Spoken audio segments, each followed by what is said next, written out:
英語聞き流しリスニング、英語テキストと MP3 音声ダウンロードは、ホームページからご利用いただけます。88thpp.com 88thpp.com The Jungle Book by Rudyard Kipling. Mowgli's Brothers. Now run the kite brings home the night that Mong the bat sets free, the herds are shut in byre and hut for loose till dawn are we. This is the hour of pride and power, talon and tush and claw. Oh, hear the call. Good hunting all that keep the jungle law. Night Song in the Jungle. It was 7 o'clock of a very warm evening in the Seeonee Hills when Father Wolf woke up from his day's rest, scratched himself, yawned, and spread out his paws one after the other to get rid of the sleepy feeling in their tips. Mother Wolf lay with her big gray nose dropped across her 4 tumbling, squealing cubs, and the moon shone into the mouth of the cave where they all lived. Augur, said Father Wolf. It is time to hunt again. He was going to spring downhill when a little shadow with a bushy tail crossed the threshold and whined, Good luck go with you, O chief of the wolves. And good luck and strong white teeth go with noble children that they may never forget the hungry in this world. It was the jackal, Tabaki, the dish licker, and the wolves of India despise Tabaki because he runs about making mischief, and telling tales, and eating rags and pieces of leather from the village rubbish heaps. But they are afraid of him too, because Tabaki, more than anyone else in the jungle, is apt to go mad, and then he forgets that he was ever afraid of anyone, and runs through the forest biting everything in his way. Even the tiger runs and hides when little Tabaki goes mad, for madness is the most disgraceful thing that can overtake a wild creature. We call it hydrophobia, but they call it Diwani, the madness, and run. Enter, then, and look, said Father Wolf stiffly, but there is no food here. For a wolf, no, said Tabaki, but for so mean a person as myself a dry bone is a good feast. Who are we, the Gidger log, the jackal people, to pick and choose? He scuttled to the back of the cave, where he found the bone of a buck with some meat on it, and sat cracking the end merrily. All thanks for this good meal, he said, licking his lips. How beautiful are the noble children. How large are their eyes. And so young too. Indeed, I might have remembered that the children of kings are men from the beginning. Now, Tabaki knew as well as anyone else that there is nothing so unlucky as to compliment children to their faces. It pleased him to see Mother and Father Wolf look uncomfortable. Tabaki sat still, rejoicing in the mischief that he had made, and then he said spitefully. Shere Khan, the big one, has shifted his hunting grounds. He will hunt among these hills for the next moon, so he has told me. Shere Khan was the tiger who lived near the Waingunga River, 20 miles away. He has no right. Father Wolf began angrily, by the law of the jungle he has no right to change his quarters without due warning. He will frighten every head of game within 10 miles, and I have to kill for 2, these days. His mother did not call him Lungri, the lame one, for nothing, said Mother Wolf quietly. He has been lame in 1 foot from his birth. That is why he has only killed cattle. Now the villagers of the Waingunga are angry with him, and he has come here to make our villagers angry. They will scour the jungle for him when he is far away, and we and our children must run when the grass is set alight. Indeed, we are very grateful to Shere Khan. Shall I tell him of your gratitude? Said Tabaki. Out, snapped Father Wolf. Out and hunt with thy master. Thou hast done harm enough for one night. I go, said Tabaki quietly. Ye can hear Shere Khan below in the thickets. I might have saved myself the message. Father Wolf listened, and below in the valley that ran down to a little river he heard the dry, angry, snarly, sing-song whine of a tiger who has caught nothing and does not care if all the jungle knows it. The fool, said Father Wolf. To begin a night's work with that noise. Does he think that our buck are like his fat Waingunga bullocks? HSH. It is neither bullock nor buck he hunts tonight, said Mother Wolf. It is man. The whine had changed to a sort of humming purr that seemed to come from every quarter of the compass. It was the noise that bewilders woodcutters and gypsies sleeping in the open, and makes them run sometimes into the very mouth of the tiger. Man, said Father Wolf, showing all his white teeth. Faugh! Are there not enough beetles and frogs in the tanks that he must eat man, and on our ground too? The law of the jungle, which never orders anything without a reason, forbids every beast to eat man except when he is killing to show his children how to kill, and then he must hunt outside the hunting grounds of his pack or tribe. The real reason for this is that man killing means, sooner or later, the arrival of white men on elephants, with guns, and hundreds of brown men with gongs and rockets and torches. Then everybody in the jungle suffers. The reason the beasts give among themselves is that man is the weakest and most defenseless of all living things, and it is unsportsmanlike to touch him. They say too, and it is true, that man-eaters become mangy, and lose their teeth. The purr grew louder, and ended in the full-throated ah of the tiger's charge. Then there was a howl, an untigerish howl, from Shere Khan. "He has missed," said Mother Wolf. "What is it?" Father Wolf ran out a few paces and heard Shere Khan muttering and mumbling savagely as he tumbled about in the scrub. "The fool has had no more sense than to jump at a woodcutter's campfire, and has burned his feet," said Father Wolf with a grunt. "Tabaki is with him." "Something is coming uphill," said Mother Wolf, twitching one ear. "Get ready." The bushes rustled a little in the thicket, and Father Wolf dropped with his haunches under him, ready for his leap. Then, if you had been watching, you would have seen the most wonderful thing in the world. The wolf checked in mid-spring. He made his bound before he saw what it was he was jumping at, and then he tried to stop himself. The result was that he shot up straight into the air for 4 or 5 feet, landing almost where he left ground. "Man," he snapped. "A man's cub. Look." Directly in front of him, holding on by a low branch, stood a naked brown baby who could just walk, as soft and as dimpled a little atom as ever came to a wolf's cave at night. He looked up into Father Wolf's face, and laughed. "Is that a man's cub?" said Mother Wolf. "I have never seen one. Bring it here." A wolf accustomed to moving his own cubs can, if necessary, mouth an egg without breaking it, and though Father Wolf's jaws closed right on the child's back, not a tooth even scratched the skin as he laid it down among the cubs. "How little, how naked, and how bold," said Mother Wolf softly. The baby was pushing his way between the cubs to get close to the warm hide. "Ahai! He is taking his meal with the others. And so this is a man's cub. Now, was there ever a wolf that could boast of a man's cub among her children? I have heard now and again of such a thing, but never in our pack or in my time," said Father Wolf. "He is altogether without hair, and I could kill him with a touch of my foot. But see, he looks up and is not afraid." The moonlight was blocked out of the mouth of the cave, for Shere Khan's great square head and shoulders were thrust into the entrance. Tabaki, behind him, was squeaking, my lord, it went in here." "Shere Khan does us great honor," said Father Wolf, but his eyes were very angry. "What does Shere Khan need?" "My quarry." "A man's cub went this way," said Shere Khan. "Its parents have run off. Give it to me." Shere Khan had jumped at a woodcutter's campfire, as Father Wolf had said, and was furious from the pain of his burned feet. But Father Wolf knew that the mouth of the cave was too narrow for a tiger to come in by. Even where he was, Shere Khan's shoulders and forepaws were cramped for want of room, as a man's would be if he tried to fight in a barrel. "The wolves are a free people," said Father Wolf. "They take orders from the head of the pack, and not from any striped cattle killer. The man's cub is ours, to kill if we choose. Ye choose and ye do not choose. What talk is this of choosing? By the bull that I killed, am I to stand nosing into your dog's den for my fair dues? It is I, Shere Khan, who speak." The tiger's roar filled the cave with thunder.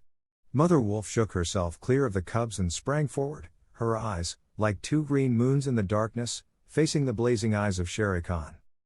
"And it is I, Raksha, the demon, who answers. The man's cub is mine, Lungri, mine to me. He shall not be killed. He shall live to run with the pack and to hunt with the pack, and in the end, look you, hunter of little naked cubs, frog eater, fish killer, he shall hunt thee. Now get hence, or by the sambar that I killed, I eat no starved cattle. Back thou goest to thy mother, burned beast of the jungle, lamer than ever thou camest into the world. Go." Father Wolf looked on amazed. He had almost forgotten the days when he won Mother Wolf in fair fight from 5 other wolves, when she ran in the pack and was not called the demon for compliment's sake. Shere Khan might have faced Father Wolf, but he could not stand up against Mother Wolf, for he knew that where he was she had all the advantage of the ground, and would fight to the death. So he backed out of the cave mouth growling, and when he was clear he shouted. "Each dog barks in his own yard. We will see what the pack will say to this fostering of man cubs. The cub is mine, and to my teeth he will come in the end, O bush-tailed thieves." Mother Wolf threw herself down panting among the cubs, and Father Wolf said to her gravely, "Shere Khan speaks this much truth. The cub must be shown to the pack. Wilt thou still keep him, mother?" "Keep him," she gasped. "He came naked, by night, alone and very hungry, yet he was not afraid. Look, he has pushed one of my babes to one side already. And that lame butcher would have killed him and would have run off to the Waingunga while the villagers here hunted through all our lairs in revenge. Keep him? Assuredly I will keep him. Lie still, little frog. O thou Mowgli, for Mowgli the frog I will call thee, the time will come when thou wilt hunt Shere Khan as he has hunted thee. But what will our pack say? Said Father Wolf. The law of the jungle lays down very clearly that any wolf may, when he marries, withdraw from the pack he belongs to. But as soon as his cubs are old enough to stand on their feet he must bring them to the pack council, which is generally held once a month at full moon, in order that the other wolves may identify them. After that inspection the cubs are free to run where they please, and until they have killed their first buck no excuse is accepted if a grown wolf of the pack kills one of them. The punishment is death where the murderer can be found, and if you think for a minute you will see that this must be so. Father Wolf waited till his cubs could run a little, and then on the night of the pack meeting took them and Mowgli and Mother Wolf to the council rock, a hilltop covered with stones and boulders where 100 wolves could hide. Akela, the great grey lone wolf, who led all the pack by strength and cunning, lay out at full length on his rock, and below him sat 40 or more wolves of every size and color, from badger-colored veterans who could handle a buck alone to young black 3-year-olds who thought they could. The lone wolf had led them for a year now. He had fallen twice into a wolf trap in his youth, and once he had been beaten and left for dead, so he knew the manners and customs of men. There was very little talking at the rock. The cubs tumbled over each other in the center of the circle where their mothers and fathers sat, and now and again a senior wolf would go quietly up to a cub, look at him carefully, and return to his place on noiseless feet. Sometimes a mother would push her cub far out into the moonlight to be sure that he had not been overlooked. Akela from his rock would cry, "Ye know the law, ye know the law. Look well, O wolves."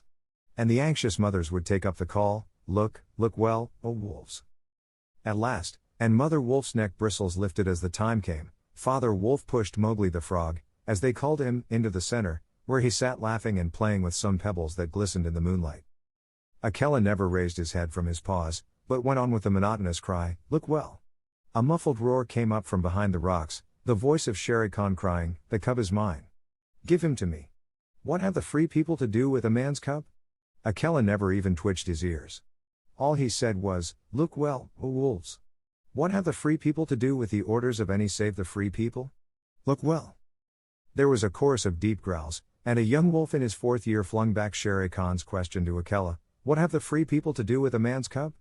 Now, the law of the jungle lays down that if there is any dispute as to the right of a cub to be accepted by the pack, he must be spoken for by at least 2 members of the pack who are not his father and mother. "Who speaks for this cub?" said Akela. "Among the free people who speaks?" There was no answer and Mother Wolf got ready for what she knew would be her last fight, if things came to fighting. Then the only other creature who is allowed at the pack council, Baloo, the sleepy brown bear who teaches the wolf cubs the law of the jungle, old Baloo, who can come and go where he pleases because he eats only nuts and roots and honey, rose upon his hind quarters and grunted. "The man's cub, the man's cub?" he said. "I speak for the man's cub. There is no harm in a man's cub.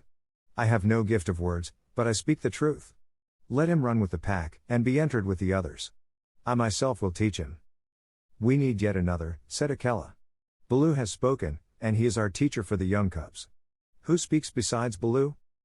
A black shadow dropped down into the circle. It was Bagheera the Black Panther, inky black all over, but with the panther marking showing up in certain lights like the pattern of watered silk. Everybody knew Bagheera, and nobody cared to cross his path, for he was as cunning as Tabaqui, as bold as the wild buffalo, and as reckless as the wounded elephant. But he had a voice as soft as wild honey dripping from a tree, and a skin softer than down. "O Akela, and you the free people," he purred, "I have no right in your assembly, but the law of the jungle says that if there is a doubt which is not a killing matter in regard to a new cub, the life of that cub may be bought at a price.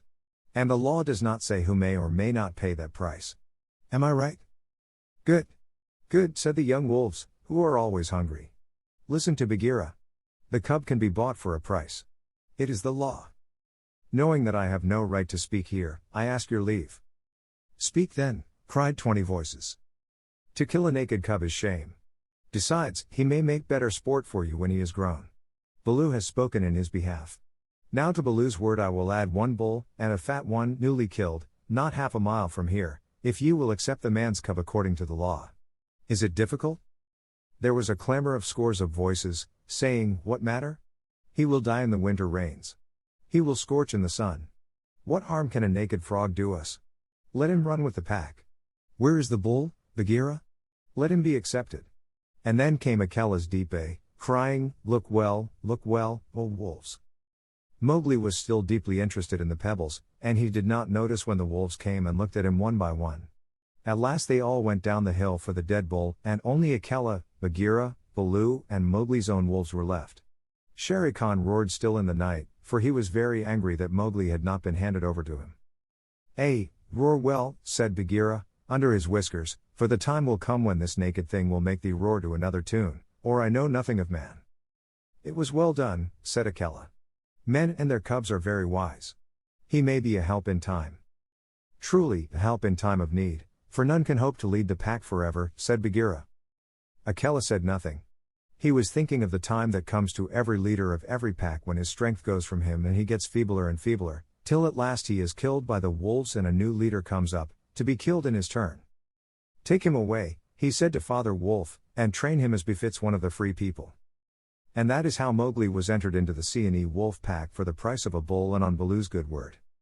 Now you must be content to skip 10 or 11 whole years, and only guess at all the wonderful life that Mowgli led among the wolves, because if it were written out it would fill ever so many books. He grew up with the cubs, though they, of course, were grown wolves almost before he was a child. And Father Wolf taught him his business, and the meaning of things in the jungle, till every rustle in the grass, every breath of the warm night air, every note of the owls above his head, every scratch of a bat's claws as it roosted for a while in a tree, and every splash of every little fish jumping in a pool meant just as much to him as the work of his office means to a businessman. When he was not learning he sat out in the sun and slept, and ate and went to sleep again. When he felt dirty or hot he swam in the forest pools, and when he wanted honey, Baloo told him that honey and nuts were just as pleasant to eat as raw meat, he climbed up for it, and that Bagheera showed him how to do. Bagheera would lie out on a branch and call, "Come along, little brother," and at first Mowgli would cling like the sloth, but afterward he would fling himself through the branches almost as boldly as the grey ape. He took his place at the council rock, too, when the pack met, and there he discovered that if he stared hard at any wolf, the wolf would be forced to drop his eyes, and so he used to stare for fun. At other times he would pick the long thorns out of the pads of his friends, for wolves suffer terribly from thorns and burrs in their coats. He would go down the hillside into the cultivated lands by night, and look very curiously at the villagers in their huts, but he had a mistrust of men because Bagheera showed him a square box with a dropped gate so cunningly hidden in the jungle that he nearly walked into it, and told him that it was a trap. He loved better than anything else to go with Bagheera into the dark warm heart of the forest, to sleep all through the drowsy day, and at night see how Bagheera did his killing. Bagheera killed right and left as he felt hungry, and so did Mowgli, with one exception. As soon as he was old enough to understand things, Bagheera told him that he must never touch cattle because he had been bought into the pack at the price of a bull's life. "All the jungle is thine," said Bagheera, "and thou canst kill everything that thou art strong enough to kill, but for the sake of the bull that bought thee thou must never kill or eat any cattle young or old. That is the law of the jungle." Mowgli obeyed faithfully.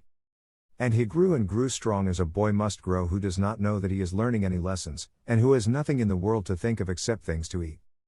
Mother Wolf told him once or twice that Shere Khan was not a creature to be trusted, and that some day he must kill Shere Khan.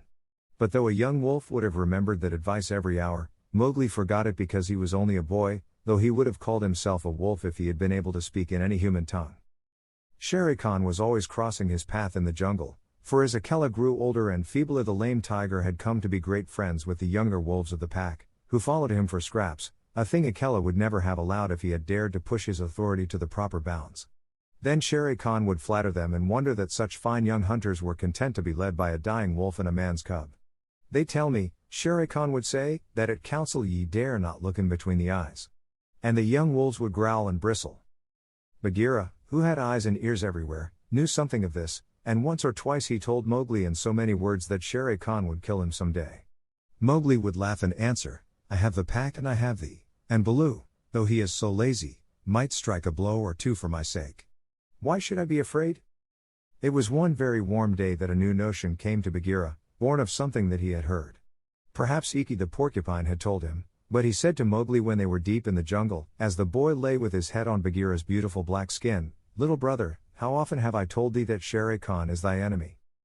"As many times as there are nuts on that palm," said Mowgli, who, naturally, could not count. "What of it? I am sleepy, Bagheera, and Shere Khan is all long tail and loud talk, like Mao, the peacock. But this is no time for sleeping. Baloo knows it, I know it, the pack know it, and even the foolish, foolish deer know. Tabaki has told thee too. Ho! Ho! Said Mowgli.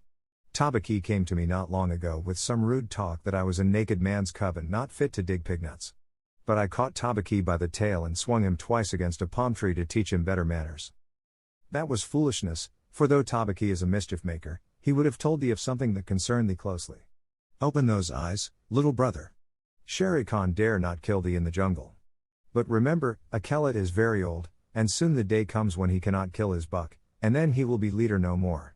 Many of the wolves that looked thee over when thou wast brought to the council first are old too, and the young wolves believe, as Shere Khan has taught them, that a man cub has no place with the pack. In a little time thou wilt be a man.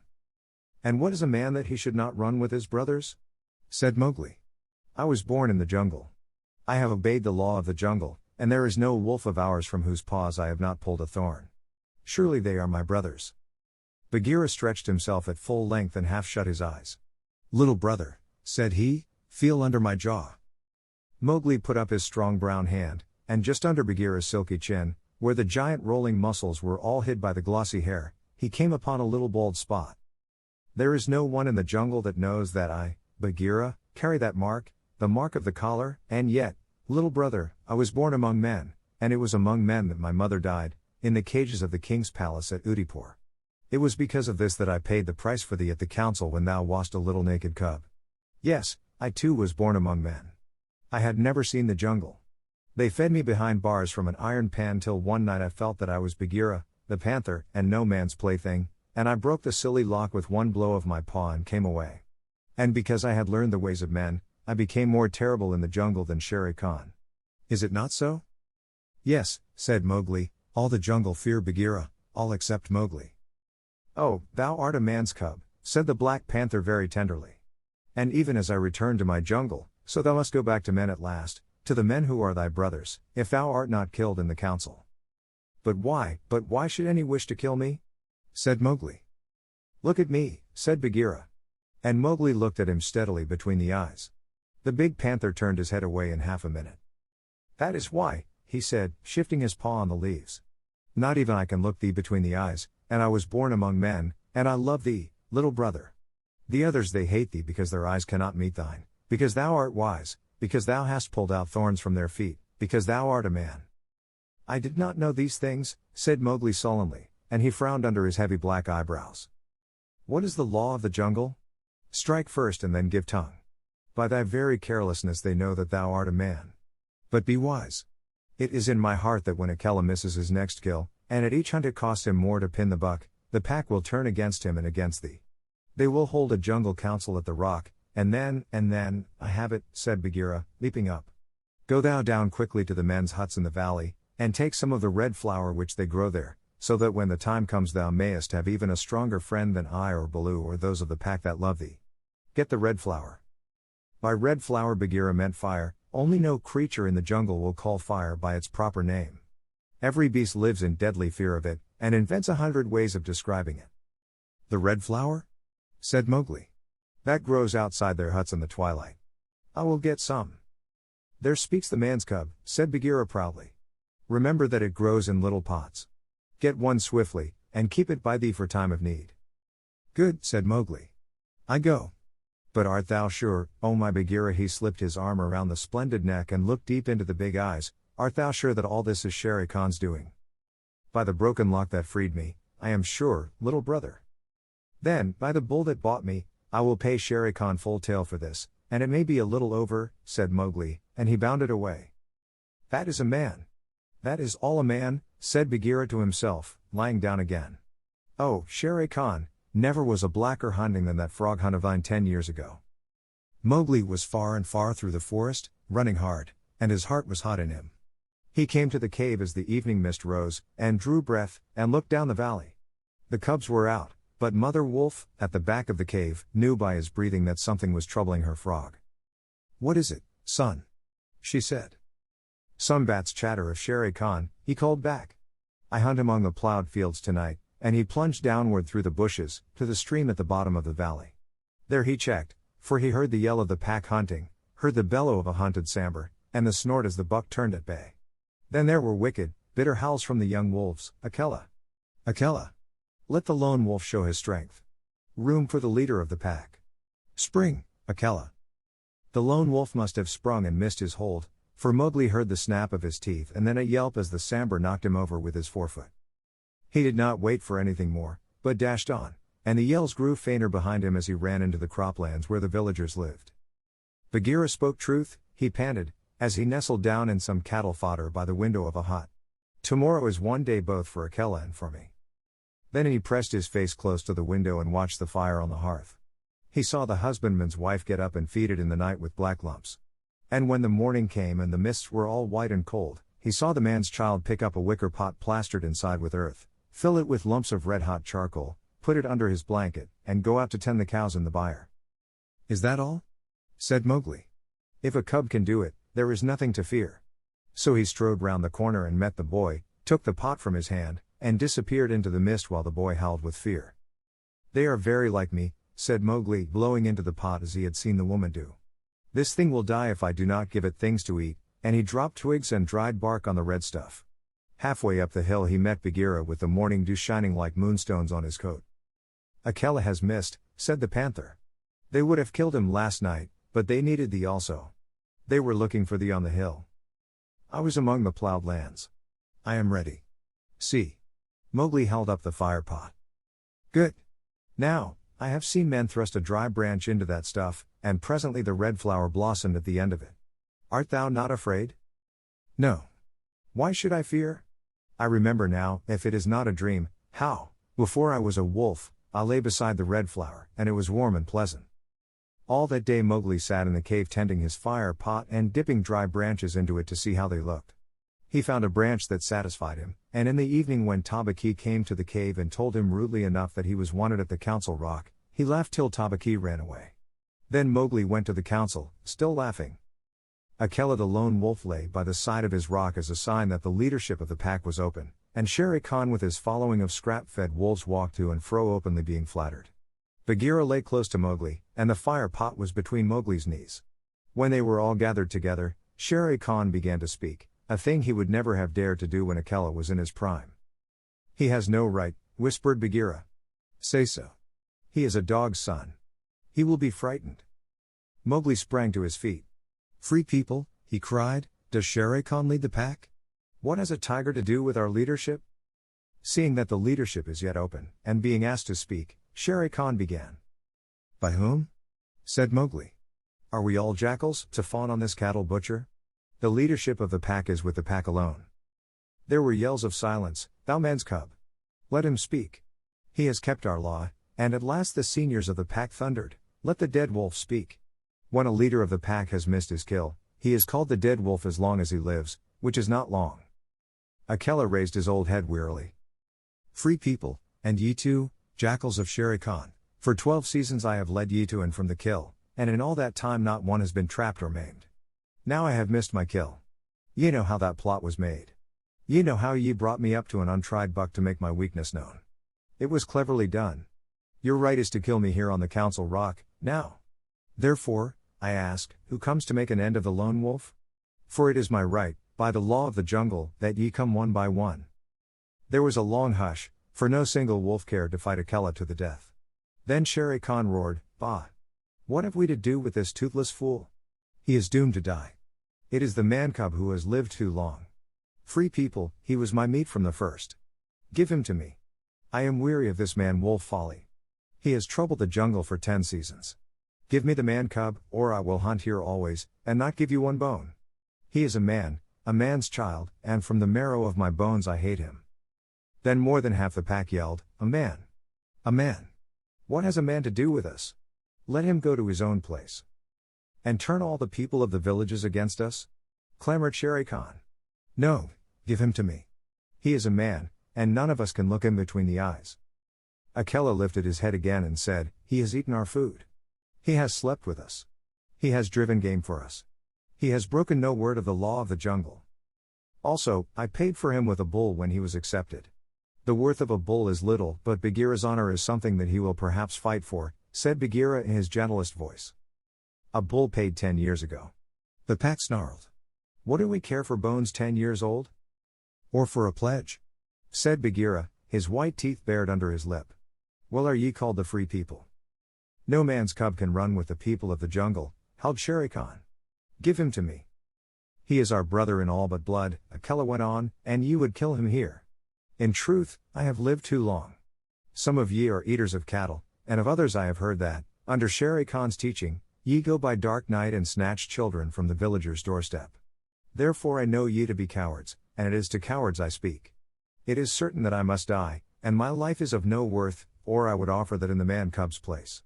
But for the sake of the honor of the pack, a little matter that by being without a leader ye have forgotten, I promise that if ye let the man-cub go to his own place, I will not, when my time comes to die, bear one tooth against ye. I will die without fighting. That will at least save the pack 3 lives. More I cannot do, but if ye will, I can save ye the shame that comes of killing a brother against whom there is no fault, a brother spoken for and bought into the pack according to the law of the jungle. He is a man, a man, a man, snarled the pack. And most of the wolves began to gather round Shere Khan, whose tail was beginning to switch. Now the business is in thy hands, said Bagheera to Mowgli. We can do no more except fight. Mowgli stood upright, the fire pot in his hands. Then he stretched out his arms, and yawned in the face of the council, but he was furious with rage and sorrow, for, wolf-like, the wolves had never told him how they hated him. Listen you, he cried. There is no need for this dog's jabber. Ye have told me so often tonight that I am a man, and indeed I would have been a wolf with you to my life's end, that I feel your words are true. So I do not call ye my brothers any more, but sag, dogs, as a man should. What ye will do, and what ye will not do, is not yours to say. That matter is with me, and that we may see the matter more plainly, I, the man, have brought here a little of the red flower which ye, dogs, fear. He flung the fire pot on the ground, and some of the red coals lit a tuft of dried moss that flared up, as all the council drew back in terror before the leaping flames. Mowgli thrust his dead branch into the fire till the twigs lit and crackled, and whirled it above his head among the cowering wolves. Thou art the master, said Bagheera in an undertone. Save Akela from the death. He was ever thy friend. Akela, the grim old wolf who had never asked for mercy in his life, gave one piteous look at Mowgli as the boy stood all naked, his long black hair tossing over his shoulders in the light of the blazing branch that made the shadows jump and quiver. Good, said Mowgli, staring round slowly. I see that ye are dogs. I go from you to my own people, if they be my own people. The jungle is shut to me, and I must forget your talk and your companionship. But I will be more merciful than ye are. Because I was all but your brother in blood, I promise that when I am a man among men I will not betray ye to men as ye have betrayed me. He kicked the fire with his foot, and the sparks flew up. There shall be no war between any of us in the pack. But here is a debt to pay before I go. He strode forward to where Shere Khan sat blinking stupidly at the flames, and caught him by the tuft on his chin. Bagheera followed in case of accidents. Up, dog, Mowgli cried. Up, when a man speaks, or I will set that coat ablaze. Shere Khan's ears lay flat back on his head, and he shut his eyes, for the blazing branch was very near. This cattle killer said he would kill me in the council because he had not killed me when I was a cub. Thus and thus, then, do we beat dogs when we are men.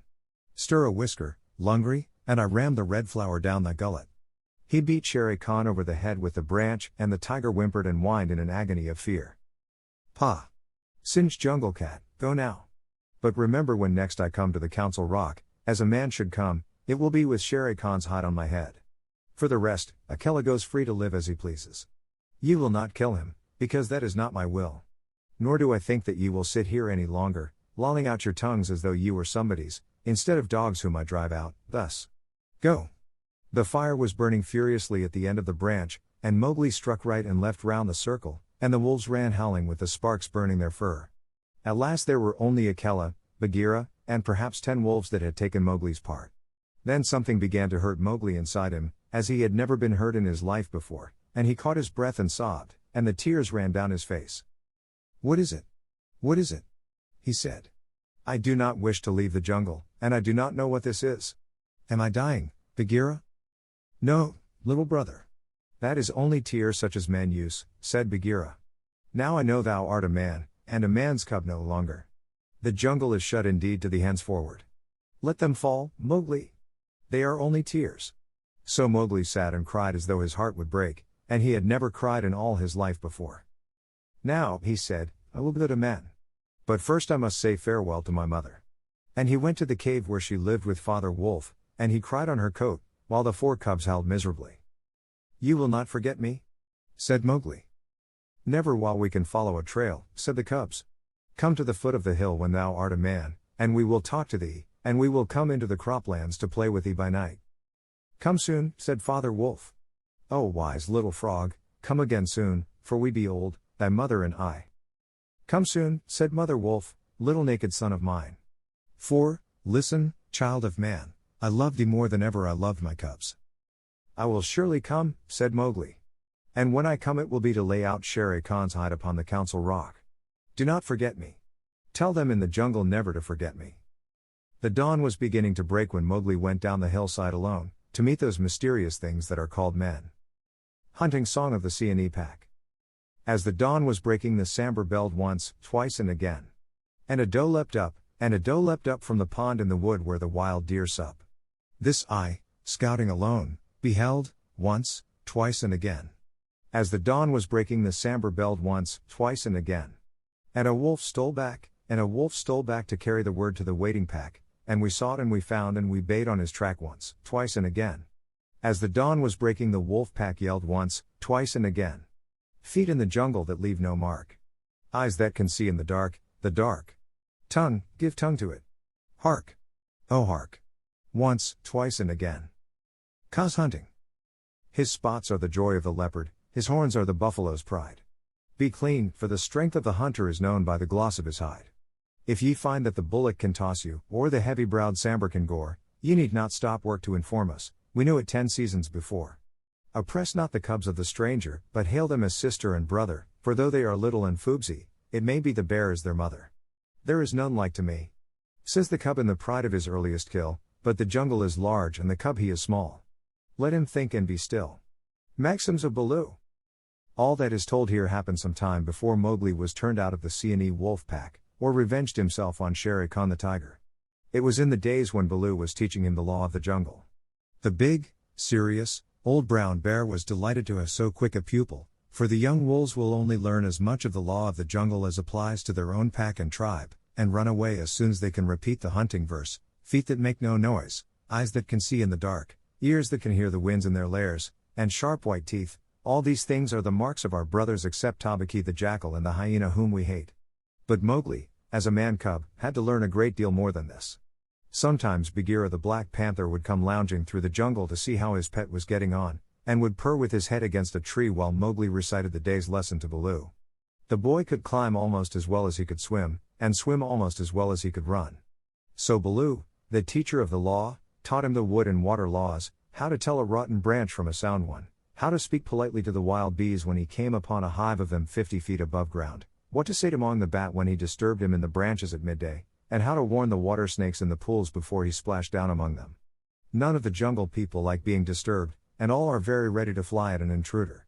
Then, too, Mowgli was taught the stranger's hunting call, which must be repeated aloud till it is answered, whenever one of the jungle people hunts outside his own grounds. It means, translated, give me leave to hunt here because I am hungry. And the answer is, hunt then for food, but not for pleasure. All this will show you how much Mowgli had to learn by heart, and he grew very tired of saying the same thing over 100 times. But, as Baloo said to Bagheera, one day when Mowgli had been cuffed and run off in a temper, a man's cub is a man's cub, and he must learn all the law of the jungle. But think how small he is, said the Black Panther, who would have spoiled Mowgli if he had had his own way. How can his little head carry all thy long talk? Is there anything in the jungle too little to be killed? No. That is why I teach him these things, and that is why I hit him, very softly, when he forgets. Softly. What dost thou know of softness, old iron feet? Bagheera grunted. His face is all bruised today by thy softness. Ugh. Better he should be bruised from head to foot by me who love him than that he should come to harm through ignorance, Baloo answered very earnestly. I am now teaching him the master words of the jungle that shall protect him with the birds and the snake people, and all that hunt on 4 feet, except his own pack. He can now claim protection, if he will only remember the words, from all in the jungle. Is not that worth a little beating? Well, look to it then that thou dost not kill the man-cub. He is no tree trunk to sharpen thy blunt claws upon. But what are those master words? I am more likely to give help than to ask it. Bagheera stretched out one paw and admired the steel blue, ripping chisel talons at the end of it, Still I should like to know. I will call Mowgli and he shall say them, if he will. Come, little brother. My head is ringing like a bee tree, said a sullen little voice over their heads, and Mowgli slid down a tree trunk very angry and indignant, adding as he reached the ground, I come for Bagheera and not for thee, fat old Baloo. That is all one to me, said Baloo, though he was hurt and grieved. Tell Bagheera, then, the master words of the jungle that I have taught thee this day. Master words for which people? Said Mowgli, delighted to show off. The jungle has many tongues. I know them all. A little thou knowest, but not much. See, O Bagheera, they never thank their teacher. Not one small wolfling has ever come back to thank old Baloo for his teachings. Say the word for the hunting people, then, great scholar. We be of one blood, ye and I, said Mowgli, giving the words the bear accent which all the hunting people use. Good. Now for the birds. Mowgli repeated, with the kite's whistle at the end of the sentence. Now for the snake people, said Bagheera. The answer was a perfectly indescribable hiss, and Mowgli kicked up his feet behind, clapped his hands together to applaud himself, and jumped onto Bagheera's back, where he sat sideways, drumming with his heels on the glossy skin and making the worst faces he could think of at Baloo. There. That was worth a little bruise, said the brown bear tenderly. Some day thou wilt remember me. Then he turned aside to tell Bagheera how he had begged the master words from Hathi the wild elephant, who knows all about these things, and how Hathi had taken Mowgli down to a pool to get the snake word from a water snake, because Baloo could not pronounce it, and how Mowgli was now reasonably safe against all accidents in the jungle, because neither snake, bird nor beast would hurt him. No one then is to be feared, Baloo wound up, patting his big furry stomach with pride. Except his own tribe, said Bagheera, under his breath, and then aloud to Mowgli, have a care for my ribs, little brother. What is all this dancing up and down? Mowgli had been trying to make himself heard by pulling at Bagheera's shoulder fur and kicking hard. When the two listened to him he was shouting at the top of his voice, and so I shall have a tribe of my own, and lead them through the branches all day long. What is this new folly, little dreamer of dreams? Said Bagheera. Yes, and throw branches and dirt at old Baloo, Mowgli went on. They have promised me this. Ah. Woof. Baloo's big paws scooped Mowgli off Bagheera's back, and as the boy lay between the big forepaws he could see the bear was angry. Mowgli, said Baloo, thou hast been talking with the Bunder Log, the monkey people. Mowgli looked at Bagheera to see if the panther was angry too, and Bagheera's eyes were as hard as jade stones. Thou hast been with the monkey people, the grey apes, the people without a law, the eaters of everything. That is great shame. When Baloo hurt my head, said Mowgli, he was still on his back, I went away and the grey apes came down from the trees and had pity on me. No one else cared. He snuffled a little. The pity of the monkey people. Baloo snorted. The stillness of the mountain stream. The cool of the summer sun. And then, man cub? And then, they gave me nuts and pleasant things to eat, and they carried me in their arms up to the top of the trees and said I was their blood brother except that I had no tail, and should be their leader some day. They have no leader, said Bagheera. They lie. They have always lied. They were very kind and bade me come again. Why have I never been taken among the monkey people? They stand on their feet as I do. They do not hit me with their hard paws. They play all day. Let me get up. Bad Baloo, let me up. I will play with them again. Listen, man cub, said the bear, and his voice rumbled like thunder on a hot night. I have taught thee all the law of the jungle for all the peoples of the jungle, except the monkey folk who live in the trees. They have no law. They are outcasts.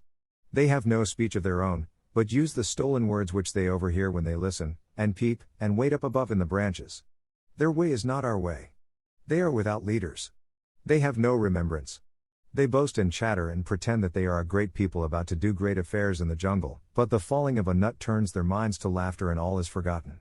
We of the jungle have no dealings with them.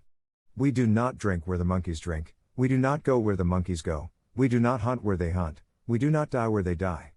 Hast thou ever heard me speak of the Bunder Log till today? No, said Mowgli in a whisper, for the forest was very still now Baloo had finished. The jungle people put them out of their mouths and out of their minds. They are very many, evil, dirty, shameless, and they desire, if they have any fixed desire, to be noticed by the jungle people. But we do not notice them even when they throw nuts and filth on our heads. He had hardly spoken when a shower of nuts and twigs spattered down through the branches, and they could hear coughings and howlings and angry jumpings high up in the air among the thin branches. "The monkey people are forbidden," said Baloo, forbidden to the jungle people. "Remember." "Forbidden," said Bagheera, "but I still think Baloo should have warned thee against them." I? How was I to guess he would play with such dirt? The monkey people. Faugh. A fresh shower came down on their heads and the two trotted away, taking Mowgli with them. What Baloo had said about the monkeys was perfectly true. They belonged to the treetops, and as beasts very seldom look up, there was no occasion for the monkeys and the jungle people to cross each other's path. But whenever they found a sick wolf, or a wounded tiger, or bear, the monkeys would torment him, and would throw sticks and nuts at any beast for fun and in the hope of being noticed. Then they would howl and shriek senseless songs, and invite the jungle people to climb up their trees and fight them, or would start furious battles over nothing among themselves, and leave the dead monkeys where the jungle people could see them. They were always just going to have a leader, and laws and customs of their own, but they never did, because their memories would not hold over from day to day, and so they compromised things by making up a saying, "What the Bunder log think now the jungle will think later," and that comforted them a great deal. None of the beasts could reach them, but on the other hand none of the beasts would notice them, and that was why they were so pleased when Mowgli came to play with them, and they heard how angry Baloo was. They never meant to do any more, the Bunder log never mean anything at all, but one of them invented what seemed to him a brilliant idea, and he told all the others that Mowgli would be a useful person to keep in the tribe, because he could weave sticks together for protection from the wind, so if they caught him, they could make him teach them. Of course Mowgli, as a woodcutter's child, inherited all sorts of instincts, and used to make little huts of fallen branches without thinking how he came to do it. The monkey people, watching in the trees, considered his play most wonderful. This time, they said, they were really going to have a leader and become the wisest people in the jungle, so wise that everyone else would notice and envy them. Therefore they followed Baloo and Bagheera and Mowgli through the jungle very quietly till it was time for the midday nap, and Mowgli, who was very much ashamed of himself, slept between the panther and the bear, resolving to have no more to do with the monkey people. The next thing he remembered was feeling hands on his legs and arms, hard, strong, little hands, and then a swash of branches in his face, and then he was staring down through the swaying boughs as Baloo woke the jungle with his deep cries and Bagheera bounded up the trunk with every tooth bared. The Bunder log howled with triumph and scuffled away to the upper branches where Bagheera dared not follow, shouting, "He has noticed us! Bagheera has noticed us! All the jungle people admire us for our skill and our cunning." Then they began their flight, and the flight of the monkey people through tree land is one of the things nobody can describe. They have their regular roads and crossroads, up hills and down hills, all laid out from 50 to 70 or 100 feet above ground, and by these they can travel even at night if necessary. Two of the strongest monkeys caught Mowgli under the arms and swung off with him through the treetops, 20 feet at a bound. Had they been alone they could have gone twice as fast, but the boy's weight held them back. Sick and giddy as Mowgli was, he could not help enjoying the wild rush, though the glimpses of earth far down below frightened him, and the terrible check and jerk at the end of the swing over nothing but empty air brought his heart between his teeth.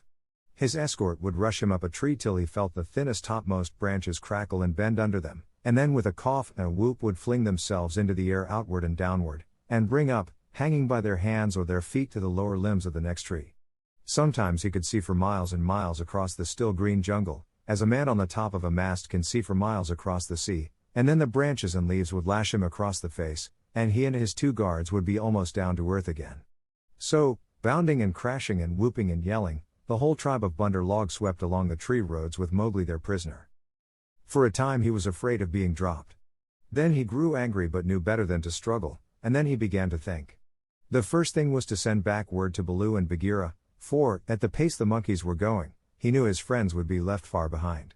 It was useless to look down, for he could only see the top sides of the branches, so he stared upward and saw, far away in the blue, Run the kite balancing and wheeling as he kept watch over the jungle waiting for things to die.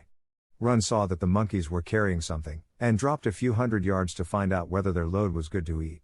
He whistled with surprise when he saw Mowgli being dragged up to a treetop and heard him give the kite call for, "We be of one blood, thou and I." The waves of the branches closed over the boy, but Run balanced away to the next tree in time to see the little brown face come up again. "Mark my trail," Mowgli shouted. "Tell Baloo of the C&E pack and Bagheera of the Council Rock." "In whose name, brother?" Run had never seen Mowgli before, though of course he had heard of him. "Mowgli, the frog. Man cub they call me. Mark my trail." The last words were shrieked as he was being swung through the air, but Run nodded and rose up till he looked no bigger than a speck of dust, and there he hung, watching with his telescope eyes the swaying of the treetops as Mowgli's escort whirled along. "They never go far," he said with a chuckle. "They never do what they set out to do. Always pecking at new things are the Bunderlog. This time, if I have any eyesight, they have pecked down trouble for themselves, for Baloo is no fledgling and Bagheera can, as I know, kill more than goats." So he rocked on his wings, his feet gathered up under him, and waited. Meantime, Baloo and Bagheera were furious with rage and grief. Bagheera climbed as he had never climbed before, but the thin branches broke beneath his weight, and he slipped down, his claws full of bark. "Why didst thou not warn the man-cub?" he roared to poor Baloo, who had set off at a clumsy trot in the hope of overtaking the monkeys. "What was the use of half-slaying him with blows if thou didst not warn him? Haste! Oh haste! We may catch them yet." Baloo panted. At that speed, it would not tire a wounded cow. Teacher of the law, cub beater, a mile of that rolling to and fro would burst the open. Sit still and think. Make a plan. This is no time for chasing. They may drop him if we follow too close. Arula. Who? They may have dropped him already, being tired of carrying him. Who can trust the Bunderlog? Put dead bats on my head. Give me black bones to eat. Roll me into the hives of the wild bees that I may be stung to death, and bury me with the hyena, for I am most miserable of bears. Arlala. Wahua. Oh Mowgli, Mowgli. Why did I not warn thee against the monkey folk instead of breaking thy head? Now perhaps I may have knocked the day's lesson out of his mind, and he will be alone in the jungle without the master words. Baloo clasped his paws over his ears and rolled to and fro moaning. At least he gave me all the words correctly a little time ago, said Bagheera impatiently. Baloo, thou hast neither memory nor respect. What would the jungle think if I, the Black Panther, curled myself up like Iki the porcupine, and howled? What do I care what the jungle thinks? He may be dead by now. Unless and until they drop him from the branches in sport, or kill him out of idleness, I have no fear for the man-cub. He is wise and well taught, and above all he has the eyes that make the jungle people afraid. But, and it is a great evil, he is in the power of the Bunderlog, and they, because they live in trees, have no fear of any of our people. Bagheera licked one forepaw thoughtfully. Fool that I am. Oh, fat, brown, root-digging fool that I am, said Baloo, uncoiling himself with a jerk. It is true what Hathi the wild elephant says, to each his own fear, and they, the Bunderlog, fear Ka the rock snake. He can climb as well as they can. He steals the young monkeys in the night. The whisper of his name makes their wicked tails cold. Let us go to Ka. What will he do for us? He is not of our tribe, being footless, and with most evil eyes, said Bagheera. He is very old and very cunning. Above all, he is always hungry, said Baloo hopefully. Promise him many goats. He sleeps for a full month after he has once eaten. He may be asleep now, and even were he awake, what if he would rather kill his own goats? Bagheera, who did not know much about Ka, was naturally suspicious. Then in that case, thou and I together, old hunter, might make him see reason. Here Baloo rubbed his faded brown shoulder against the panther, and they went off to look for Ka the rock python. They found him stretched out on a warm ledge in the afternoon sun, admiring his beautiful new coat, for he had been in retirement for the last 10 days changing his skin, and now he was very splendid, darting his big blunt-nosed head along the ground, and twisting the 30 feet of his body into fantastic knots and curves, and licking his lips as he thought of his dinner to come. He has not eaten, said Baloo, with a grunt of relief, as soon as he saw the beautifully modeled brown and yellow jacket. Be careful, Bagheera. He is always a little blind after he has changed his skin, and very quick to strike. Ka was not a poison snake. In fact, he rather despised the poison snakes as cowards, but his strength lay in his hug, and when he had once lapped his huge coils round anybody there was no more to be said. Good hunting, cried Baloo, sitting up on his haunches. Like all snakes of his breed, Ka was rather deaf, and did not hear the call at first. Then he curled up ready for any accident, his head lowered. Good hunting for us all, he answered. Oh, Baloo, what dost thou do here? Good hunting, Bagheera. One of us at least needs food. Is there any news of game afoot? A doe now, or even a young buck? I am as empty as a dried well. We are hunting, said Baloo carelessly. He knew that you must not hurry Ka. He is too big. Give me permission to come with you, said Ka. A blow more or less is nothing to thee, Bagheera or Baloo, but I have to wait for days in a wood path and climb half a night on the mere chance of a young ape. Pshaw! The branches are not what they were when I was young. Rotten twigs and dry boughs are they all. Maybe that great weight has something to do with the matter, said Baloo. I am a fair length, said Kaa with a little pride. But for all that, it is the fault of this new-grown timber. I came very near to falling on my last hunt, very near indeed, and the noise of my slipping, for my tail was not tight wrapped around the tree, waked the bunder log, and they called me most evil names. Footless, yellow earthworm, said Bagheera under his whiskers, as though he were trying to remember something. SSSSS. Have they ever called me that? Said Kaa. Something of that kind it was that they shouted to us last moon, but we never noticed them. They will say anything, even that thou hast lost all thy teeth, and wilt not face anything bigger than a kid, because, they are indeed shameless, these bunder log, because thou art afraid of the he-goat's horns, Bagheera went on sweetly. Now a snake, especially a wary old python like Kaa, very seldom shows that he is angry, but Baloo and Bagheera could see the big swallowing muscles on either side of Kaa's throat ripple and bulge. The bunder log have shifted their grounds, he said quietly. When I came up into the sun today I heard them whooping among the treetops. It is the bunder log that we follow now, said Baloo, but the words stuck in his throat, for that was the first time in his memory that one of the jungle people had owned to being interested in the doings of the monkeys. Beyond doubt then it is no small thing that takes two such hunters, leaders in their own jungle I am certain, on the trail of the bunder log, Kaa replied courteously, as he swelled with curiosity. Indeed, Baloo began, I am no more than the old and sometimes very foolish teacher of the law to the Seeonee wolf cubs, and Bagheera here. Is Bagheera? Said the Black Panther, and his jaws shut with a snap, for he did not believe in being humble.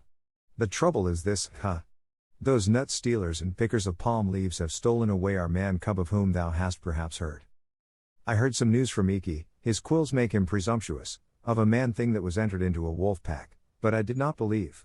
Iki is full of stories half heard and very badly told. But it is true. He is such a man cub as never was, said Baloo.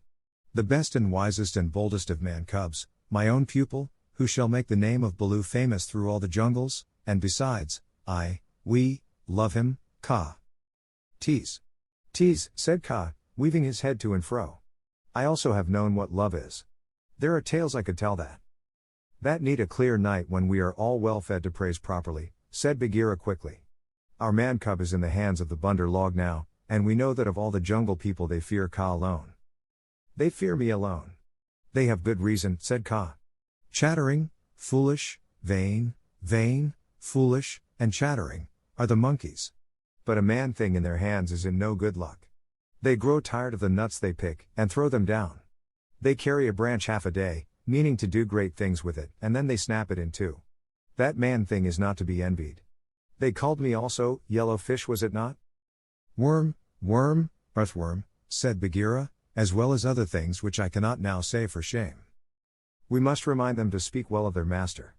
_ASSP. We must help their wandering memories. Now, whither went they with the cub? The jungle alone knows. Toward the sunset, I believe, said Baloo. We had thought that thou wouldst know, Kaa. I? How? I take them when they come in my way, but I do not hunt the bunder log, or frogs, or green scum on a water hole for that matter. Up. Hillo. Elo, look up, Baloo of the Seeonee wolf pack. Baloo looked up to see where the voice came from, and there was Run the kite, sweeping down with the sun shining on the upturned flanges of his wings. It was near Run's bedtime, but he had ranged all over the jungle looking for the bear and had missed him in the thick foliage. What is it? Said Baloo.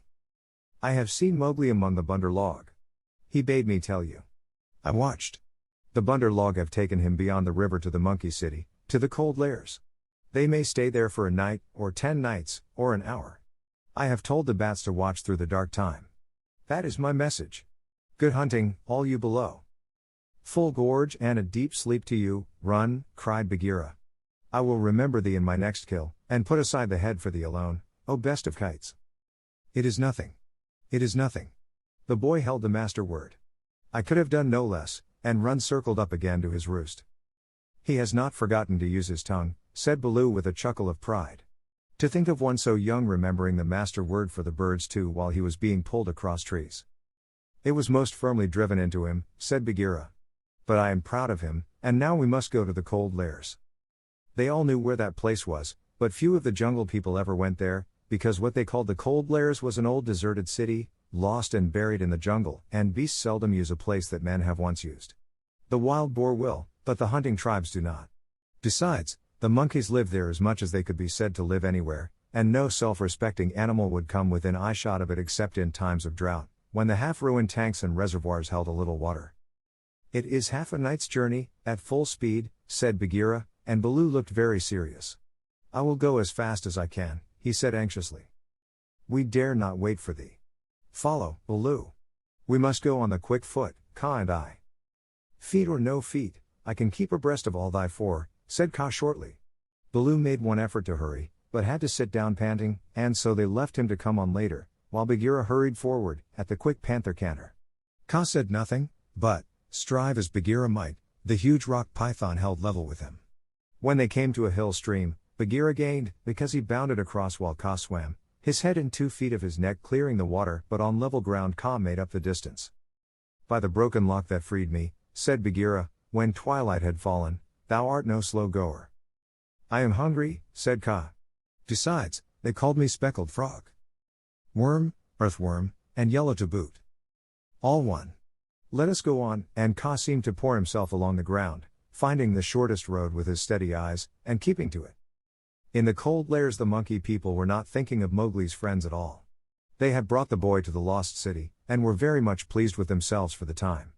Mowgli had never seen an Indian city before, and though this was almost a heap of ruins it seemed very wonderful and splendid. Some king had built it long ago on a little hill. You could still trace the stone causeways that led up to the ruined gates where the last splinters of wood hung to the worn, rusted hinges. Trees had grown into and out of the walls, the battlements were tumbled down and decayed, and wild creepers hung out of the windows of the towers on the walls in bushy hanging clumps. A great roofless palace crowned the hill, and the marble of the courtyards and the fountains was split, and stained with red and green, and the very cobblestones in the courtyard where the king's elephants used to live had been thrust up and apart by grasses and young trees. From the palace you could see the rows and rows of roofless houses that made up the city looking like empty honeycombs filled with blackness, the shapeless block of stone that had been an idol in the square where 4 roads met, the pits and dimples at street corners where the public wells once stood, and the shattered domes of temples with wild figs sprouting on their sides. The monkeys called the place their city, and pretended to despise the jungle people because they lived in the forest. And yet they never knew what the buildings were made for nor how to use them. They would sit in circles on the hall of the king's council chamber, and scratch for fleas and pretend to be men, or they would run in and out of the roofless houses and collect pieces of plaster and old bricks in a corner, and forget where they had hidden them, and fight and cry in scuffling crowds, and then break off to play up and down the terraces of the king's garden, where they would shake the rose trees and the oranges in sport to see the fruit and flowers fall. They explored all the passages and dark tunnels in the palace and the hundreds of little dark rooms, but they never remembered what they had seen and what they had not, and so drifted about in ones and twos or crowds telling each other that they were doing as men did. They drank at the tanks and made the water all muddy, and then they fought over it, and then they would all rush together in mobs and shout, "There is no one in the jungle so wise and good and clever and strong and gentle as the Bunder Log." Then all would begin again till they grew tired of the city and went back to the treetops, hoping the jungle people would notice them. Mowgli, who had been trained under the law of the jungle, did not like or understand this kind of life. The monkeys dragged him into the Cold Lairs late in the afternoon, and instead of going to sleep, as Mowgli would have done after a long journey, they joined hands and danced about and sang their foolish songs. One of the monkeys made a speech and told his companions that Mowgli's capture marked a new thing in the history of the Bunder Log, for Mowgli was going to show them how to weave sticks and canes together as a protection against rain and cold. Mowgli picked up some creepers and began to work them in and out, and the monkeys tried to imitate, but in a very few minutes they lost interest and began to pull their friends' tails or jump up and down on all fours, coughing. "I wish to eat," said Mowgli. "I am a stranger in this part of the jungle. Bring me food, or give me leave to hunt here." 20 or 30 monkeys bounded away to bring him nuts and wild pawpaws. But they fell to fighting on the road, and it was too much trouble to go back with what was left of the fruit. Mowgli was sore and angry as well as hungry, and he roamed through the empty city giving the strangers' hunting call from time to time, but no one answered him, and Mowgli felt that he had reached a very bad place indeed. "All that Baloo has said about the Bunder Log is true," he thought to himself. "They have no law, no hunting call, and no leaders, nothing but foolish words and little picking thievish hands. So if I am starved or killed here, it will be all my own fault. But I must try to return to my own jungle." Baloo will surely beat me, but that is better than chasing silly rose leaves with the bunder log. No sooner had he walked to the city wall than the monkeys pulled him back, telling him that he did not know how happy he was, and pinching him to make him grateful. He set his teeth and said nothing, but went with the shouting monkeys to a terrace above the red sandstone reservoirs that were half full of rainwater. There was a ruined summer house of white marble in the center of the terrace, built for queens did 100 years ago. The domed roof had half fallen in and blocked up the underground passage from the palace by which the queens used to enter. But the walls were made of screens of marble tracery, beautiful milk-white fretwork, set with agates and cornelians and jasper and lapis lazuli, and as the moon came up behind the hill it shone through the open work, casting shadows on the ground like black velvet embroidery. Sore, sleepy, and hungry as he was, Mowgli could not help laughing when the bunder log began, 20 at a time, to tell him how great and wise and strong and gentle they were, and how foolish he was to wish to leave them. We are great. We are free. We are wonderful. We are the most wonderful people in all the jungle. We all say so, and so it must be true, they shouted. Now as you are a new listener and can carry our words back to the jungle people so that they may notice us in future, we will tell you all about our most excellent selves. Mowgli made no objection, and the monkeys gathered by hundreds and hundreds on the terrace to listen to their own speakers singing the praises of the bunder log, and whenever a speaker stopped for want of breath they would all shout together, "This is true, we all say so." Mowgli nodded and blinked, and said yes when they asked him a question, and his head spun with the noise. Tabaki the jackal must have bidden all these people, he said to himself, and now they have madness. Certainly this is Diwani, the madness. Do they never go to sleep? Now there is a cloud coming to cover that moon. If it were only a big enough cloud I might try to run away in the darkness. But I am tired. That same cloud was being watched by two good friends in the ruined ditch below the city wall, for Bagheera and Kaa, knowing well how dangerous the monkey people were in large numbers, did not wish to run any risks. The monkeys never fight unless they are 100 to 1, and few in the jungle care for those odds. I will go to the west wall, Kaa whispered, and come down swiftly with the slope of the ground in my favor. They will not throw themselves upon my back in their hundreds, but... I know it, said Bagheera. Would that Baloo were here, but we must do what we can. When that cloud covers the moon I shall go to the terrace. They hold some sort of council there over the boy. Good hunting, said Kaa grimly, and glided away to the west wall. That happened to be the least ruined of any, and the big snake was delayed a while before he could find a way up the stones. The cloud hid the moon, and as Mowgli wondered what would come next he heard Bagheera's light feet on the terrace. The Black Panther had raced up the slope almost without a sound and was striking. He knew better than to waste time in biting, right and left among the monkeys, who were seated round Mowgli in circles 50 and 60 deep. There was a howl of fright and rage, and then as Bagheera tripped on the rolling kicking bodies beneath him, a monkey shouted, "There is only one here. Kill him. Kill." A scuffling mass of monkeys, biting, scratching, tearing, and pulling closed over Bagheera, while 5 or 6 laid hold of Mowgli, dragged him up the wall of the summer house and pushed him through the hole of the broken dome. A man-trained boy would have been badly bruised, for the fall was a good 15 feet, but Mowgli fell as Baloo had taught him to fall, and landed on his feet. "Stay there," shouted the monkeys, "till we have killed thy friends, and later we will play with thee, if the poison people leave thee alive." "We be of one blood, ye and I," said Mowgli, quickly giving the snake's call. He could hear rustling and hissing in the rubbish all round him and gave the call a second time, to make sure. "Even so. Down hoods all," said half a dozen low voices. Every ruin in India becomes sooner or later a dwelling place of snakes, and the old summer house was alive with cobras. "Stand still, little brother, for thy feet may do us harm." Mowgli stood as quietly as he could, peering through the open work and listening to the furious din of the fight round the Black Panther, the yells and chatterings and scufflings, and Bagheera's deep, hoarse cough as he backed and bucked and twisted and plunged under the heaps of his enemies. For the first time since he was born, Bagheera was fighting for his life. Baloo must be at hand. Bagheera would not have come alone, Mowgli thought. And then he called aloud, "To the tank, Bagheera! Roll to the water tanks! Roll and plunge! Get to the water!" Bagheera heard, and the cry that told him Mowgli was safe gave him new courage. He worked his way desperately, inch by inch, straight for the reservoirs, halting in silence. Then from the ruined wall nearest the jungle rose up the rumbling war shout of Baloo. The old bear had done his best, but he could not come before. "Bagheera," he shouted, "I am here. I climb. I haste. Ahora! The stones slip under my feet. Wait my coming, O most infamous bunder log." He panted up the terrace only to disappear to the head in a wave of monkeys, but he threw himself squarely on his haunches, and, spreading out his forepaws, hugged as many as he could hold, and then began to hit with a regular bat, like the flipping strokes of a paddle wheel. A crash and a splash told Mowgli that Bagheera had fought his way to the tank where the monkeys could not follow. The panther lay gasping for breath, his head just out of the water, while the monkeys stood 3 deep on the red steps, dancing up and down with rage, ready to spring upon him from all sides if he came out to help Baloo. It was then that Bagheera lifted up his dripping chin, and in despair gave the snake's call for protection. "We be of one blood, ye and I," for he believed that Kaa had turned tail at the last minute. Even Baloo, half smothered under the monkeys on the edge of the terrace, could not help chuckling as he heard the Black Panther asking for help. Kaa had only just worked his way over the west wall, landing with a wrench that dislodged a coping stone into the ditch. He had no intention of losing any advantage of the ground, and coiled and uncoiled himself once or twice, to be sure that every foot of his long body was in working order. All that while the fight with Baloo went on, and the monkeys yelled in the tank round Bagheera, and Mong the Bat, flying to and fro, carried the news of the great battle over the jungle, till even Hathi the wild elephant trumpeted, and, far away, scattered bands of the monkey folk woke and came leaping along the tree roads to help their comrades in the cold lairs, and the noise of the fight roused all the daybirds for miles round. Then Kaa came straight, quickly, and anxious to kill. The fighting strength of a python is in the driving blow of his head backed by all the strength and weight of his body.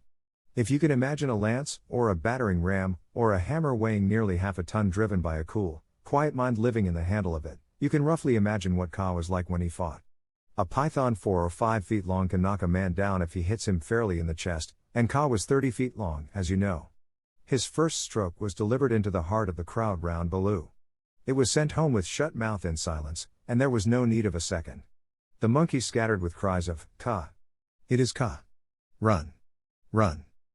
Generations of monkeys had been scared into good behavior by the stories their elders told them of Kaa, the night thief, who could slip along the branches as quietly as moss grows, and steal away the strongest monkey that ever lived, of old Kaa, who could make himself look so like a dead branch or a rotten stump that the wisest were deceived, till the branch caught them. Kaa was everything that the monkeys feared in the jungle, for none of them knew the limits of his power, none of them could look him in the face, and none had ever come alive out of his hug. And so they ran, stammering with terror, to the walls and the roofs of the houses, and Baloo drew a deep breath of relief. His fur was much thicker than Bagheera's, but he had suffered sorely in the fight. Then Kaa opened his mouth for the first time and spoke one long hissing word, and the faraway monkeys, hurrying to the defense of the cold lairs, stayed where they were, cowering, till the loaded branches bent and crackled under them. The monkeys on the walls and the empty houses stopped their cries, and in the stillness that fell upon the city Mowgli heard Bagheera shaking his wet sides as he came up from the tank. Then the clamor broke out again. The monkeys leapt higher up the walls. They clung around the necks of the big stone idols and shrieked as they skipped along the battlements, while Mowgli, dancing in the summer house, put his eye to the screenwork and hooted owl fashion between his front teeth, to show his derision and contempt. "Get the man cub out of that trap, I can do no more," Bagheera gasped. "Let us take the man cub and go. They may attack again.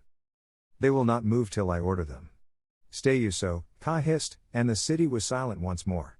"I could not come before, brother, but I think I heard thee call." This was to Bagheera. I may have cried out in the battle," Bagheera answered. "Baloo, art thou hurt?" "I am not sure that they did not pull me into 100 little beerlings," said Baloo, bravely shaking one leg after the other. "Wow! I am sore. Kaa, we owe thee, I think, our lives, Bagheera and I." "No matter. Where is the manling?" "Here, in a trap.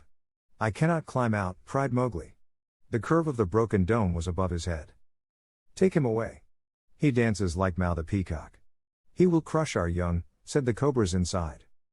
"Ha," said Kaa with a chuckle, "he has friends everywhere, this manling. Stand back, manling. And hide you, O poison people. I break down the wall." Kaa looked carefully till he found a discolored crack in the marble tracery showing a weak spot, made 2 or 3 light taps with his head to get the distance, and then lifting up 6 feet of his body clear of the ground, sent home half a dozen full power smashing blows, nose first. The screen work broke and fell away in a cloud of dust and rubbish, and Mowgli leapt through the opening and flung himself between Baloo and Bagheera, an arm around each big neck. "Art thou hurt?" said Baloo, hugging him softly. "I am sore, hungry, and not a little bruised. But, oh, they have handled ye grievously, my brothers. Ye bleed." "Others also," said Bagheera, licking his lips and looking at the monkey dead on the terrace and round the tank. It is nothing, if thou art safe, oh, my pride of all little frogs," whimpered Baloo. "Of that we shall judge later," said Bagheera, in a dry voice that Mowgli did not at all like. "But here is Kaa to whom we owe the battle, and thou owest thy life. Thank him according to our customs, Mowgli." Mowgli turned and saw the great python's head swaying a foot above his own. "So this is the manling," said Kaa. "Very soft is his skin, and he is not unlike the bunder log. Have a care, manling, that I do not mistake thee for a monkey some twilight when I have newly changed my coat." "We be one blood, thou and I," Mowgli answered. "I take my life from thee tonight. My kill shall be thy kill if ever thou art hungry, O Kaa." "All thanks, little brother," said Kaa, though his eyes twinkled. "And what may so bold a hunter kill? I ask that I may follow when next he goes abroad. I kill nothing, I am too little, but I drive goats toward such as can use them. When thou art empty, come to me and see if I speak the truth. I have some skill in these." He held out his hands, "and if ever thou art in a trap, I may pay the debt which I owe to thee, to Bagheera, and to Baloo, here. Good hunting to ye all, my masters." "Well said," growled Baloo, for Mowgli had returned thanks very prettily. The python dropped his head lightly for a minute on Mowgli's shoulder. "A brave heart and a courteous tongue," said he. "They shall carry thee far through the jungle, manling. But now go hence quickly with thy friends. Go and sleep, for the moon sets, and what follows it is not well that thou shouldst see." The moon was sinking behind the hills, and the lines of trembling monkeys huddled together on the walls and battlements looked like ragged shaky fringes of things. Baloo went down to the tank for a drink, and Bagheera began to put his fur in order, as Kaa glided out into the center of the terrace and brought his jaws together with a ringing snap that drew all the monkeys' eyes upon him. "The moon sets," he said. "Is there yet light enough to see?" From the walls came a moan like the wind in the treetops. "We see, O Kaa." "Good. Begins now the dance of the hunger of Kaa. Sit still and watch." He turned twice or thrice in a big circle, weaving his head from right to left. Then he began making loops and figures of 8 with his body, and soft, easy triangles that melted into squares and 5-sided figures, and coiled mounds, never resting, never hurrying, and never stopping his low humming song. It grew darker and darker, till at last the dragging, shifting coils disappeared, but they could hear the rustle of the scales. Baloo and Bagheera stood still as stone, growling in their throats, their neck hair bristling, and Mowgli watched and wondered. "Bunder log," said the voice of Kaa at last, "can ye stir foot or hand without my order? Speak." "Without thy order we cannot stir foot or hand, O Kaa." "Good. Come all one pace nearer to me."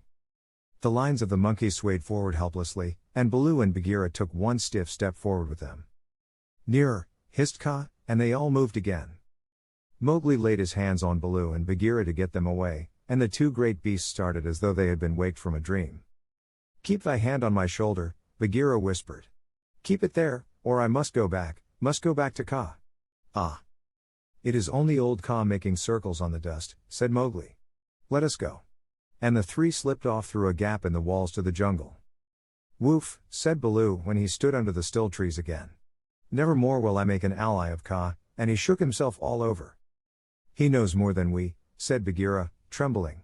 "In a little time, had I stayed, I should have walked down his throat." "Many will walk by that road before the moon rises again," said Baloo. "He will have good hunting, after his own fashion." "But what was the meaning of it all?" said Mowgli, who did not know anything of a python's powers of fascination. "I saw no more than a big snake making foolish circles till the dark came. And his nose was all sore." "Ho! Ho! Mowgli," said Bagheera angrily, "his nose was sore on thy account, as my ears and sides and paws, and Baloo's neck and shoulders are bitten on thy account. Neither Baloo nor Bagheera will be able to hunt with pleasure for many days." "It is nothing," said Baloo, "we have the man cub again." "True, but he has cost us heavily in time which might have been spent in good hunting, in wounds, in hair I am half plucked along my back, and last of all, in honor. For, remember, Mowgli, I, who am the Black Panther, was forced to call upon Kaa for protection, and Baloo and I were both made stupid as little birds by the hunger dance. All this, man cub, came of thy playing with the bunder log." "True, it is true," said Mowgli sorrowfully. "I am an evil man cub, and my stomach is sad in me. MF. What says the law of the jungle, Baloo?" Baloo did not wish to bring Mowgli into any more trouble, but he could not tamper with the law, so he mumbled, "Sorrow never stays punishment." But remember, Bagheera, he is very little. I will remember. But he has done mischief, and blows must be dealt now. Mowgli, hast thou anything to say? Nothing. I did wrong. Baloo and thou are wounded. It is just. Bagheera gave him half a dozen love taps. From a panther's point of view, they would hardly have waked one of his own cubs, but for a 7-year-old boy they amounted to as severe a beating as you could wish to avoid. When it was all over, Mowgli sneezed, and picked himself up without a word. Now, said Bagheera, jump on my back, little brother, and we will go home. One of the beauties of jungle law is that punishment settles all scores. There is no nagging afterward. Mowgli laid his head down on Bagheera's back and slept so deeply that he never waked when he was put down in the home cave. Road Song of the Bunder Log. Here we go in a flung festoon, halfway up to the jealous moon. Don't you envy our pranceful bands? Don't you wish you had extra hands? Wouldn't you like if your tails were, so, curved in the shape of a Cupid's bow? Now you're angry, but, never mind, brother, thy tail hangs down behind. Here we sit in a branchy row, thinking of beautiful things we know, dreaming of deeds that we mean to do, all complete, in a minute or two, something noble and wise and good, done by merely wishing we could. We've forgotten, but, never mind, brother, thy tail hangs down behind. All the talk we ever have heard uttered by bat or beast or bird, hide or fin or scale or feather, jabber it quickly and all together. Excellent. Wonderful. Once again. Now we are talking just like men. Let's pretend we are, never mind, brother, thy tail hangs down behind. This is the way of the monkey kind. Then join our leaping lines that scumfish through the pines, that rocket by where, light and high, the wild grape swings. By the rubbish in our wake, and the noble noise we make, be sure, we're going to do some splendid things. 英語聞き流しリスニング、英語テキストと MP3 音声ダウンロードは、ホームページからご利用いただけます。88thpp.com、88thpp.com